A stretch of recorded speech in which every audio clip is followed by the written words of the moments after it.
जो जनता की, जो एक आम आदमी की जरूरत है, वो मुद्दे हमेशा हमारे रहे, वो आज भी हमारे रहेंगे। हमने दिल्ली में भी जो चुनाव लड़ा वो बदलाव के लिए लड़ा था, ना कि हमें सत्ता की लालच थी। हम एक सवाल आपसे ये भी रहेगा कि पहले सपा के मुखिया कहते थे कि पार्टी में किसी भी गुंडा माफिया का कोई राज नहीं होने वाला और ऐसे लोगों के लिए पार्टी में कोई जगह नहीं है, लेकिन अब मुख्तार अंसारी के बड़े भाई को पार्टी में जगह देना, आप इसे कैसे देखती हैं? देखिए, वो तो बेहतर समाजवादी पार्टी के लीडर ही बता पाएंगे कि वो उनको किस उस पे उन्होंने देखा था और कब ये बयान किया था, आज क्या देख रहे हैं। हम तो ये देख रहे हैं कि हमारी जनता को क्या मिल रहा है। हम ये देख रहे हैं कि हम जनता को एक बेहतर जिंदगी दे सकते हैं और कैसे दे सकते हैं। बिल्कुल, हम समाजवादी पार्टी के नेता से ही पूछ लेते हैं कि वो इस बात जो अभी देखा जा रहा है, जिस तरीके से उनके बड़े भाई ने सदस्यता ली है, वो इसे कैसे देखते हैं।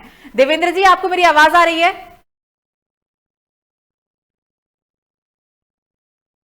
देवेंद्र जी, आपको मेरी आवाज आ रही है सर? प्रशांत जी, आप मुझे सुन पा रहे हैं? आपको आवाज आ रही है सर? हाँ जी, आवाज आ रही है आपकी। सर, ये सवाल आपसे रहेगा क्योंकि अब सीधी टक्कर है, सीधे सीधे बीजेपी और सपा में, और मुख्तार अंसारी के बड़े भाई का पार्टी में आना और पार्टी की सदस्यता लेना। पहले हालांकि अखिलेश यादव खुद कहते थे कि ऐसे लोगों का उनकी पार्टी में कोई जगह नहीं है और इसी को लेकर शिवपाल यादव से उनके रिश्ते काफी खराब थे, लेकिन अब डॉन के बड़े भाई की ने पार्टी की सदस्यता ली है, आप इसे कैसे देखते हैं? सबसे पहले तो मैं लोकमंच चैनल के सभी दर्शकों का आभार व्यक्त करता हूँ। मैं आपको बता दूं कि 5 साल के कार्यकाल में बीजेपी की जनता पूर्ण रूप से त्रस्त हो चुकी है और हमारी किसी से कोई टक्कर नहीं है। हम पूर्ण रूप से 300 प्लस सीटों के साथ उत्तर प्रदेश में अपनी सरकार बनाने जा रहे हैं। जनता ने बीजेपी शासन में जो भ्रष्टाचार हुआ, कोरोना काल में महंगाई, बेरोजगारी, इन ये चीजें जनता से छुपी नहीं है। हमें बताने की आवश्यकता नहीं है, ये सभी धरातल की चीजें हैं।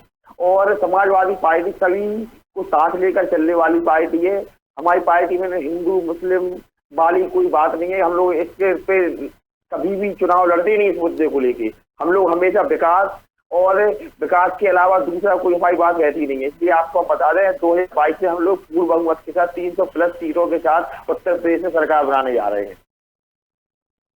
मुख्तार अंसारी के बड़े भाई ने पार्टी की सदस्यता ली है, लेकिन आपके पहले मुखिया खुद कहते थे कि ऐसे लोगों का पार्टी में जगह नहीं है। ऐसा क्यों सर? अब क्या चुनाव जीतने के लिए किसी डॉन के भाई की सहारे की जरूरत है पार्टी को? नहीं, आप ऐसी कोई बात नहीं है। तो वो हमारे मुखिया का निर्णय है और राष्ट्रीय अध्यक्ष जी का निर्णय है। वो उन्होंने कुछ सोच समझ के ही उनको लिया होगा, वो उनका निर्णय है। वो ये बड़े निर्णय होते हैं, वो वही निर्णय करते हैं।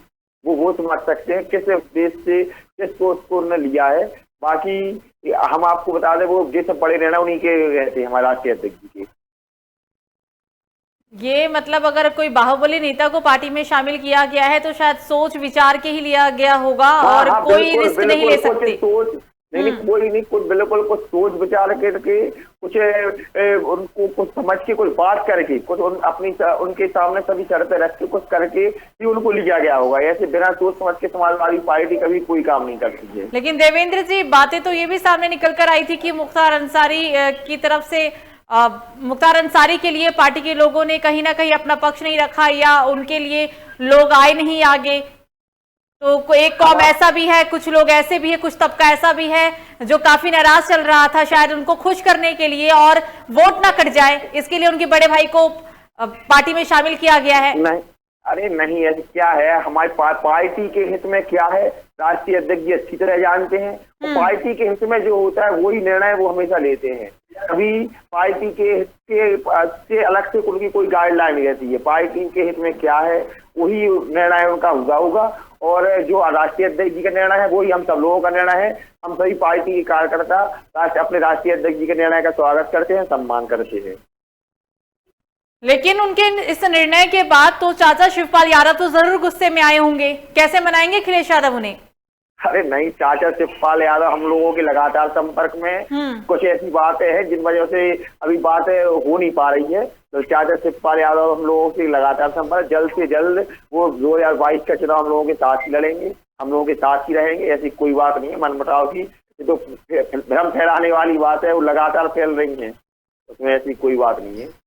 मतलब आपकी बातों से ऐसा लगा कि पार्टी में सब कुछ ठीक है, कोई किसी से नाराज नहीं है, बल्कि इस बार किला फतेह करना ही है। हमारी पार्टी में सब कुछ ठीक है। हम लोग केवल मात्र एक लक्ष्य की तरह 2022 के पर विचार कर रहे हैं। 2022 पे हमारा काम चालू हो गया है और बस ये 2022 में हम लोग सरकार बनाने जा रहे हैं 300 प्लस सीटों के साथ, और इसमें कोई शक की बात नहीं है। बिल्कुल सर, बनी रहेगा। सीधा बीजेपी नेता के पास चलते हैं। सर, आपको मेरी आवाज आ रही है? प्रशांत जी, प्रशांत जी, आपको मेरी आवाज आ रही है?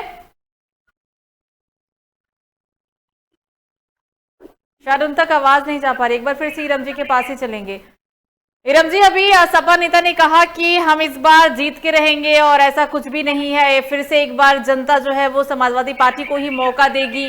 और अभी आप कह रही थी कि बदलाव चाहती है जनता, बदलाव चाहती है या फिर समाजवादी पार्टी को दोबारा चाहती है? क्या लगता है आपको? देखिए, जनता तो बदलाव चाहती है। अगर जनता की हम बात करें तो जनता बदलाव चाहती है। जनता ने सबके जो है कार्यकाल देखे हैं, सबने अपने अपने समय में क्या काम किया है। और अभी तो हम बात करें तो जो जैसे जिसकी सत्ता है उसकी बात करें तो ज्यादा बेहतर होगा कि भाजपा की सरकार है और भाजपा में जो सुविधाएं मिली हैं, असुविधाएं मिली हैं, उस पर हम बात करें तो ज्यादा बेटर होगा। मतलब अभी मौजूदा सरकार ने यूपी की जनता को क्या दिया, क्या व्यवस्थाएं दी, क्या नाकामियां थी, क्या कामयाबी रही, इस पे बात करना चाहिए आपके हिसाब से? जी बिल्कुल, इसी पे बात करना चाहिए कि जो सरकार है उसने जनता को अभी क्या दिया है। इरम जी, बनी रहेगा, एक बार बीजेपी नेता से ही पूछ लेते हैं। सर, आपको आवाज आ रही है प्रशांत जी मेरी? जी जी, आवाज आ रही है। जी प्रशांत जी, अभी आपने देखा कि मुख्तार अंसारी के बड़े भाई एक बार फिर से समाजवादी पार्टी में शामिल हुए हैं, उनके बेटे ने, और उन्होंने पार्टी की सदस्यता ली है। आप इसे कैसे देखते हैं और कितना कामयाब होने वाला है सपा के इस घेराबंदी, ये जो सपा घेराबंदी कर रही है वो कितने कामयाब होंगे 2022 में? हम सभी लोगों को जानकारी है कि सपा की सरकार जब भी आई है प्रदेश में अराजकता का माहौल रहा है। दलित पिछड़ों के लिए शोषित करने वाले लोगों ने जो इनके गुंडा राज रहा है, सभी लोगों को जानकारी है। इसी क्रम में इन्होंने इस बार मुख्तार अंसारी के भाई को पार्टी में शामिल कराया है। मतलब ये लोग केवल प्रदेश में भय का वातावरण रखना चाहते हैं। जनता जागरूक है, जनता जानती है किस प्रकार से भारतीय जनता पार्टी ने 4.5 वर्षों से योगी जी ने प्रदेश में सुशासन लागू किया है, तो जनता कहीं दूसरे को मौका नहीं देने वाली। एक बार फिर से माननीय योगी जी के नेतृत्व में प्रदेश में 350 से ज्यादा सीटें जीतकर भाजपा सरकार बनेगी, क्योंकि हम लोगों को जानकारी है कि पूरे प्रदेश में 4.5 वर्षों के कार्यकाल में सबसे ज्यादा सड़कें बनाने का काम माननीय योगी जी, माननीय केशव जी के नेतृत्व में पूरे प्रदेश में हुआ है। आज देश को आजाद हुए 75 वर्ष हो गए, लेकिन मैं गोंडा जिले के रहने वाला हूँ, यहाँ गौरा विधानसभा का रहने वाला हूँ। यहाँ पे कई ऐसे मजरे थे जहाँ पे विद्युत की कोई भी व्यवस्था नहीं थी। आज ये फ्री में लाइट और बिजली देने की बात करती हैं, लेकिन शायद इनको, अगर ये यूपी की हो, इनको जानकारी होनी चाहिए कि यूपी में कई सारे ऐसे मजरे थे जहाँ पे विद्युत की कोई भी व्यवस्था नहीं थी। वहाँ पे विद्युत की व्यवस्था देने का काम भारतीय जनता पार्टी की केंद्र सरकार और प्रदेश सरकार ने सभी मजरों को किया है। और सर, आपको एक बात बता दूं, आप अगर यूपी के, मैं यूपी की हूं और आपको बता दूं, आप बहुत बता रहे हैं ना कि वहाँ पे बिजली का काम हुआ। आप बताइए मुझे, चले जाइए डुमरियागंज, जाके देखिए वहाँ पे 5 गांव में बाढ़ आई है, बाढ़ से भरा हुआ है वो गांव पानी से। और उसमें आपने क्या किया? वहाँ के विधायक हैं, वो जाते हैं स्टीमर से और उनको जनता की फिक्र नहीं है, जनता से नहीं मिलने जाते, कोई भी स्टीमर से जाते हैं। जनता से आप मेरी बात, आप स्टीमर नहीं जाएगा। तो सुनिए, मैं यूपी की हूँ और मैं यूपी की हूँ, आजमगढ़ की रहने वाली हूँ। और सुनिए, मैं सिद्धार्थ नगर में रहती हूँ। डुमरियागंज चले जाइए, वहाँ जाके देख लीजिए, आपके विधायक हैं वहाँ पे, भारतीय जनता पार्टी के विधायक हैं, रघुवंश प्रताप सिंह। उन्होंने क्या किया है वहाँ पे? हर साल बाढ़ आती है, हर साल बाढ़ आती है, वहाँ की जनता त्रस्त है। इसी को लेके आप बिजली, कहाँ बिजली गई है आपकी? वहाँ पे आपकी बिजली की बात करते हैं, पानी से गांव भरा हुआ है आपका। सुनिए, मैं एक मुद्दे की बात करूंगा। जमीन पे अगर आप होती तो आप दिल्ली की क्यों बात कर रही हैं? यूपी में जो भी मुद्दे रहे हैं, चाहे वो सड़क के मुद्दे रहे हो, वहाँ की जनता को फ्री बिजली मिल सकती है, लेकिन उत्तर प्रदेश की जनता को फ्री बिजली नहीं देंगे आप। इरम जी, दिल्ली की आबादी और यूपी की आबादी में मैम धरती आसमान का फर्क है। आप इस बात को लेकर आश्वस्त है? आप इस बात की गारंटी लेंगी क्या अगर यूपी के अंदर आम आदमी पार्टी की सरकार बनेगी तो पूरे उत्तर प्रदेश के हर एक जिले में 75 जिले में आप फ्री बिजली दे देंगी, फ्री पानी मिल जाएगा? ये केवल मुंह से बोलने वाले लोग हैं, इन लोगों को नहीं जानकारी है कि किस प्रकार। मैम आप ये बात जानती हैं कि ऐसा नहीं हो सकता। उत्तर प्रदेश की आबादी और दिल्ली की आबादी में 2% अगर दिल्ली की आबादी है तो आप ये सोचिए कि यूपी की आबादी कितनी है। पहले क्या दिल्ली में सरकार भारतीय जनता पार्टी की नहीं थी? भारतीय जनता पार्टी ने क्यों नहीं करके दिखाया दिल्ली में फ्री बिजली? क्यों नहीं करके दिखाया फ्री अस्पताल? क्यों नहीं करके दिखाया फ्री शिक्षा? दिल्ली में फ्री अस्पताल है। आप शायद दिल्ली नहीं गई हैं। ये आप मुझे ना बताइए, मैं कहाँ नहीं गई? मैं दिल्ली भी गई हूँ। मैं ये बात सुनिए, अगर वहाँ पे अगर आप दिल्ली के मोहल्ला क्लिनिक की बात करिए, मोहल्ला क्लिनिक केवल कूड़ा घर बनकर रह गए हैं। आप वहाँ पर जाकर देखिए, पूरे के पूरे प्रदेश में कोविड आने के बाद हर जगह सीएचसीओ पे हर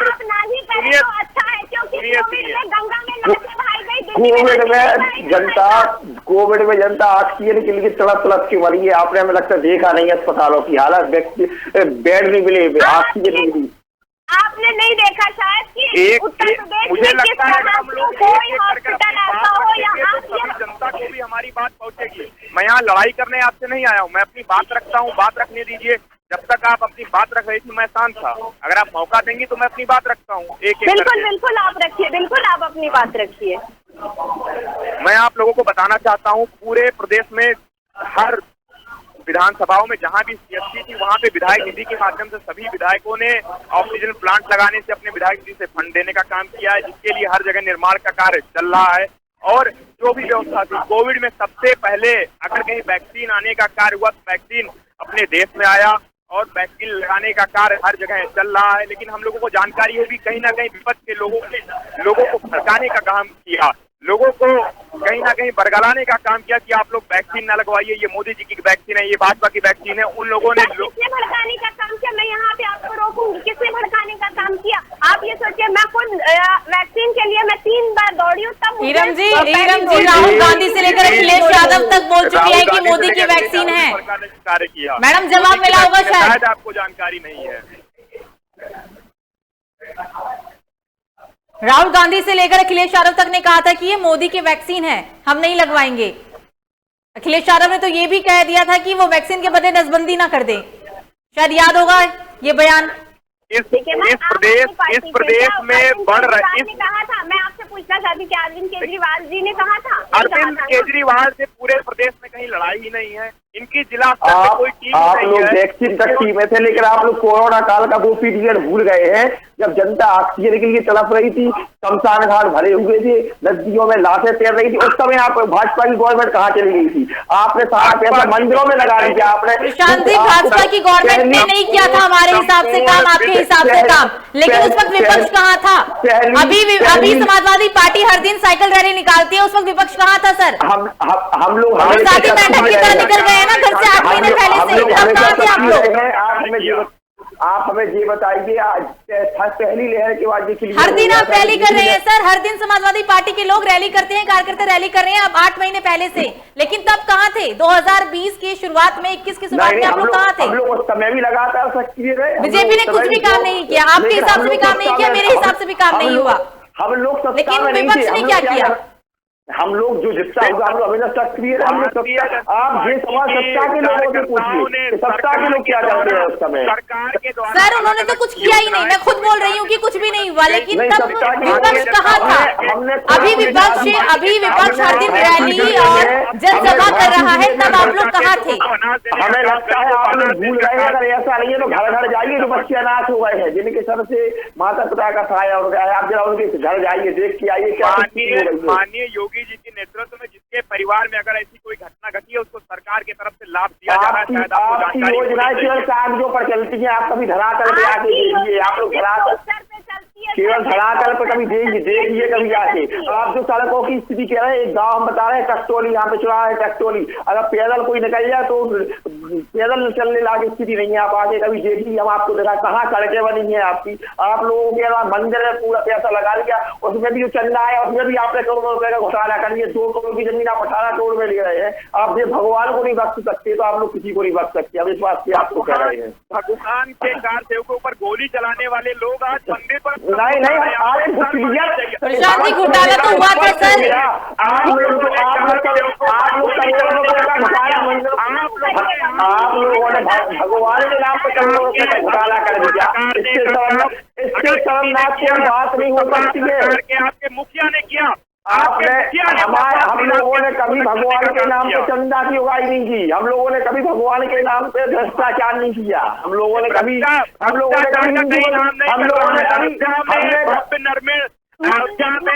मंदिर का निर्माण हो रहा है। सभी को पता चल गया है, सभी को पता चल गया मेरे भाई। आप 2 करोड़ की जमीन 18 करोड़ में ले रहे हैं, इससे बड़ा भ्रष्टाचार सब उजागर हो गया। आप तो कोई पर्दे के पीछे भी नहीं रही बात। देश में हाई कोर्ट है, सुप्रीम कोर्ट है, आप लोग जाकर देखिए किसने कितना घोटाला किया। अगर कहीं भी घोटाला है तो आप परेशान रख रही है, सब क्लियर होगा। और 2-4 महीने की बात है, आप लोगों की हर एक कारगुजारी सामने आएगी। दोबारा अरे सपना कभी भी खुली आंखों से सपना नहीं देखा जाता। हम आपको एक चीज बता दें, 2022 में समाजवादी पार्टी मानिए मुख्यमंत्री बनेंगे वाले लोग हैं। हम लोग मेहनत करने वाले लोग हैं, जमीन मेहनत आप लोग मेहनत करने वाले लोग हैं। हमें लगता है आप लोग आज इतना बेरोजगार फिर रहा है। आप हमें बताने का ना काम करिए कि चुनाव कैसे जीता जाता है। महीने में जनता जिसको आशीर्वाद देगी वो जनता पूर्ण रूप से त्रस्त हो चुकी है। प्रशांत जी, आपको लगता है जिस तरीके से प्रशांत जी आप लोग उसके भाई को प्रशांत जी, आपको लगता है कि जैसे आपने पुलिस प्रशासन आपके लिए पूरी तरीके से नतमस्तक दिखी है, चाहे वो ब्लॉक प्रमुख का चुनाव हो, चाहे वो जिलाध्यक्ष का चुनाव हो, उसी तरीके से आप विधानसभा चुनाव भी जीत जाएंगे? आप कुछ ऐसा ही सोच रहे हैं इस बार? जनता के आशीर्वाद से जनता पूरे 5 साल के माननीय योगी जी के नेतृत्व में जो प्रदेश सरकार बनी है उसमें उन्होंने जो काम किया है उसके द्वारा और विधायकों के द्वारा अपनी जो में मेहनत उसके द्वारा दोबारा जनता हम लोगों को मौका देगी। प्रशांत जी, जो 3-3.5 साल में सर काम हुआ था ना, आप 1 साल में जब कोरोना, इस साल की कोरोना में आपने सब काम में मिट्टी पलित की है। आप इसको नहीं मानेंगे क्योंकि इस बार यूपी में कोरोना की वजह से कितनी तबाही हुई है। सुनिए मैं आपको बताना चाहूंगा, कोविड संपूर्ण विश्व के लिए कोविड ऐसा था कि पहला रूप था। हम सबको जानकारी नहीं थी कि कोविड कैसे आएगा कैसे नहीं आएगा। हम सभी लोगों ने सरकार में पहले से नहीं जानते थे सर, पहली बार सर, पहली लहर थोड़ी ना थी प्रशांत जी। पहले मेरी बात कंप्लीट होने दीजिए। सरकार ने से ज्यादा कोविड में लोगों का टेस्ट करने का काम अगर किसी ने किया तो उत्तर प्रदेश में माननीय योगी जी ने किया। सबसे ज्यादा वैक्सीन पूरे यूपी में लग रही है, लेकिन अगर कहीं भी लोग कहीं भी कोविड काल में प्रताड़ित नहीं आप लोगों ने कुछ नहीं किया। आप लोगों ने जनता के मरने के लिए देवेंद्र जी सुन लीजिए सर, देवेंद्र जी सुन लीजिए, पहले सुन लीजिए, जवाब भी दीजिए। केवल जनता के मरने के लिए आपने, हमें लगता है वो मंजर देखा नहीं है। आप केवल मात्र बैठे रहे, आप लोगों ने वो मंजर नहीं देखा, जनता मरती रही, तड़पती रही। हम लोगों ने घर घर जाकर रोड आप लोगों ने गरीब थे उनको अनाज देने का काम किया। अगर कहीं भी आप लोग अनाज, आप अभी हमारे इलाके देख लीजिए, हमारे विधायक जी के अनाज के आपके मऊरानीपुर विधानसभा में अनाज देने की बात करते हैं। अनाज पे तो सिर्फ आपने अपना जो है पोस्टर चिपकाया, तस्वीरें चिपका के देने का काम किया, उसके अंदर अनाज सड़ा हुआ था। आप अनाज की बात कर रहे हैं जिस अनाज पे आपने आप लोगों में मैडम कहाँ पर अनाज सड़ा था, एक बार आप हमें बताइए। आप हमारी सुनिए, देश के इतिहास में पहली ऐसी सरकार होगी जिसे पत्रकारों पर मुकदमे पंजीकृत किए गए हैं। समाज सच दिखाने पर पत्रकारों पर मुकदमे पंजीकृत किए गए हैं। देश के इतिहास में पहली बार ऐसा हुआ है, ये कभी नहीं हुआ। कहीं भी किसी पर मुकदमे नहीं दर्ज हुए हैं। आप हमें लगता है अभी गलत किया, सरकारी होगा। आप अगर एक विधायक की दिखा मतलब प्रशांत जी, अगर पत्रकार मौजूदा सरकार के खिलाफ बोलेगी, सत्य दिखाएगी तो अगर कार्रवाई कर रही है तो फिर वो सरकार ने ठीक किया आपके हिसाब से, है ना? लोकतंत्र के चौथे अथम पत्रकार हैं हम लोग। तो एक माध्यम होता है कि जनता में अगर कोई गलती हम लोग कर रहे हैं तो पत्रकारों की तरह हमें गलती पता लगती है। ऐसा हम मेरी जानकारी में ऐसा कहीं हम बता रहे हैं आपको, मेरी थाने में आपको जानकारी भी नहीं है और जो आपको जानकारी दे रहे हैं आपको उनको सुनना भी नहीं है। आप लोग क्यों सुनेंगे? इसलिए नहीं सुनेंगे क्योंकि उन्होंने किया है। आपकी जानकारी नहीं है ना, लेकिन आपको जानकारी देते हो रहे हैं, सुन लीजिए। वो कभी इसलिए नहीं सुनेंगे क्योंकि वो सच सुनने ही नहीं चाहते, वो लोग केवल अपनी मनमानी करना चाहते हैं। अब बता रहे हैं आपको, उदाहरण दे रहे, आपको अपना संज्ञा बता रहे हैं। आपने चेक कर लीजिए, लिखा है कि लिखा है केवल मात्र एक खबर चलाने पर पत्रकारों पर मुकदमा लिख रहा, एक खबर छापने पर पत्रकारों पर मुकदमा लिखा जा रहा। क्या मचा फिर रहा है? आप लोग तो लोकतंत्र की हत्या करने को उतारू है, कोई मतलब ही नहीं है। लोकतंत्र की हत्या कौन कर रहा है? जिस डॉन के मुख्तार अंसारी के भाई को आप अपनी पार्टी में जगह दे रहे हैं, आप अच्छा कर रहे हैं। सरकार का कार्यकाल कैसा है वो सब जनता देख रही है। आप कोविड काल में लोगों को भड़काते हैं कि आप हम लोग को क्या भड़काया? जनता ने सब देख लिया।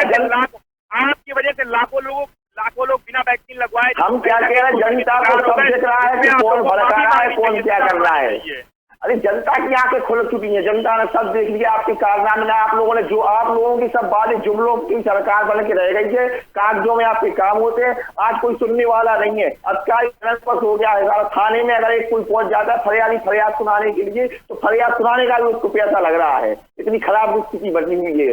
ऐसी सरकार भूल गया है जब सपा के गुंडे थानों में थे, आज वो स्थिति नहीं है। समाजवादी माननीय अखिलेश जी ने तो केवल आप हमें अपनी सरकार की उपलब्धि बताए। आपकी सरकार की 5 उपलब्धि बता रहे। आपकी सरकार की 100 नंबर 112 नंबर कर दो। 108 जो हम लोगों ने चालू की थी, आज वो आपने खंडन पर डाल दी है। आप लोग हमें केवल अपनी एक उपलब्धि बता रहे जो आप लोगों ने काम किया। केवल मात्र आप लोगों ने 5 साल हम लोगों के काम पर पत्थर लगाने का काम किया है और आप लोगों ने दूसरा कोई काम ही नहीं किया है। इसको आप भी जानते हैं, जनता जानते हैं। अगर आपने कार्य किया होता तो 2017 में आप फटते नहीं। जनता ने देख लिया वो तो, आप लोगों का भी कार्यकाल देख लिया वो तो, जो जनता ने देखा है कि केवल प्रशांत जी देवेंद्र जी समय खत्म हो चुका है, इसलिए मुझे इस चर्चा को यहीं समाप्त करना होगा। आप तीनों ही मेहमान हमारे साथ जुड़े और आप बात करें काम की, तो किसने कितना काम किया 2022 के विधानसभा चुनाव में जनता जरूर जवाब देगी। और देखने वाली बात यह होगी कि कौन जीतेगा चुनाव, क्योंकि सिर्फ बातों से चुनाव नहीं जीता जाता, जनता के बीच काम करना होता है और जनता फैसला करेगी, ना कि हम आप करेंगे। तो आपको बता दें कि अखिलेश यादव ने 2016 में अब मुख्तार अंसारी के कौमी एकता दल का समाजवादी पार्टी में ये कहते हुए पहले विलय रद्द किया था कि माफियाओं की उनकी पार्टी में कोई जगह नहीं है, लेकिन अब शायद लगता है कि माफियाओं की पार्टी में जगह बन गई है। हम इसलिए यहां पर कह रहे हैं क्योंकि अब मुख्तार अंसारी के बड़े भाई और उनके बेटे ने पार्टी की सदस्यता ली है और पार्टी की सदस्यता लेने के बाद अब हर किसी को यही लगने लगा है कि जो अखिलेश यादव पहले बातें करते थे, तमाम वादे करते थे, बड़ी बड़ी बातें करते थे, उनकी बातों का क्या। कई सवाल है क्योंकि कहा यह भी जा रहा है कि जब से उनके बड़े भाई ने सदस्यता ली है तब से ही शायद शिवपाल यादव नाराज है, लेकिन शिवपाल यादव को वो कैसे मना सकेंगे ये देखने वाली बात होगी। और देखना यह भी दिलचस्प होगा कि 2022 विधानसभा चुनाव में क्या नया होने वाला है, क्योंकि हर दिन जिस तरीके से यूपी का सियासी माहौल गर्माता जा रहा है। फिलहाल अभी के लिए मुझे दीजिए इजाजत। लोकमंच न्यूज पर खबरों का सिलसिला जारी रहेगा। नमस्कार।